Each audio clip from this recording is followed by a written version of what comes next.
حضرتك احنا دلوقتي كنا واقفين امبارح وقفه احتجاجيه على ان الناس بتاع ندور لا بيجيب ولا بودي، عباره عن 800 جنيه 700 زائد 100. حضرتك جيت يوم واحد بيشيل منك 100 جنيه زائد اليوم، على يومك بالظبط حوالي 670 جنيه. طب 670 جنيه في حاله الغلا اللي احنا فيها دي دلوقتي يعملوا ايه؟ وقفنا عشان كده بنطالب بزياده الاجور. راحت عربيه الاتراك وهي خارجه دازت فوق كل المتظاهرين، واحنا معانا الوقت فيديوهات، احنا الوقت معانا فيديوهات بالحادثه، ورحنا جالي اسعاف خدنا ودخلنا المستشفى وقابلنا نائب مدير الامن، وبعدين حرر لنا محضر بالحادثه دي. الحاجه الثانيه ان الاتراك دول بيهنونا، يعني احنا مصريين وبنتهان في انا راجل مصري، راجل مواطن من الدرجه الثانيه.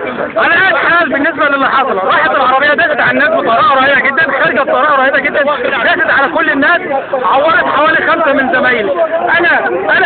انا ايدي اتفتحت من هنا، خدت 6 غرز، ودراعي هو اتخبط لحد دلوقتي مش دريبه، خدلته لحد دلوقتي. زميل العربيه دست فوق رجليه كسرتها، وهو حاليا في المستشفى دلوقتي، في مستشفى دمياط. فده ما يرضيش ربنا، ده ابدا خالص، ده ما يرضيش ربنا. غير كده عايزين يطلعوا المصريين من مصر. هتكلم بس حضرتك عايزين يطلعوا المصريين من مصر. الحاجه الثانيه ان الراجل التركي بيتقاضى ما يقارب 18000 جنيه مصري، وانا بتقاضى 700 جنيه زائد 100 حافز انتظام. ايه زي الكلام ده؟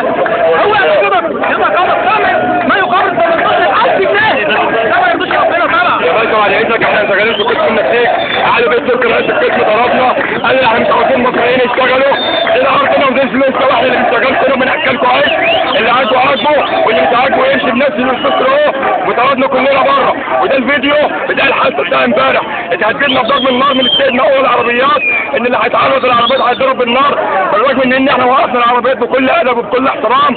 ولو سمحت يا باشا اركن والناس تنزل، عربيه الاتراك تخرج امبارح باقصى سرعه، نزلت اكثر من 15 واحد، منهم واحد مرمي في المستشفى الوقت، هو اعلم بحالته الوقت. لا اعلم بحالته الوقت. رجليها كفرت يا باشا، هنعمل ايه بقى؟